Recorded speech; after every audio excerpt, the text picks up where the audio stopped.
What is one thing you would do to your car this time of year? I think, actually I do two things. Most importantly, get my tires checked with the heat and the additional traveling most people do in the summertime. It's very important to make sure you have good tread on your tires, they're properly inflated, and there's no suspension issues. Maybe something I've got to do a tire check and an alignment just to make sure. And then the other thing, I would probably check my coolant and belts. Again, with the heat and extra driving, the vehicle works a lot higher operating temperature, and if your coolant is worn out, it could cause overheating. Your belts, same thing, if they start to wear, they could break. Water pump stops working, engine overheats, so it's very important to check the outside as well as the inside of the engine coolant system sometimes. All right. What is something people do wrong with maintaining their vehicles?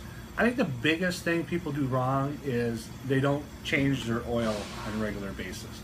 It's the cheapest and most efficient way to keep your car up and running, and especially when you're bringing it into one of our dealerships, we're not just going to drop the oil, throw a filter on, and get you out there. We're going to do an inspection. We're going to make sure there's other things that are in the car that could go wrong we can tell you about, or give you a clean bill of health, and just make sure you're going down the road properly and safely. All right. How have cars changed since you first started working in service? Oh my. Well, I first started working in service in the 90s, so there's been a lot of changes since then. I think the biggest thing is the lack of maintenance that you have to do now, where when I first started, there were cars that needed their valves adjusted, carburetors were still on vehicles that you'd have to adjust every once in a while. The fluids weren't as strong, I guess would be the word, and they had to be changed a lot sooner than they do now.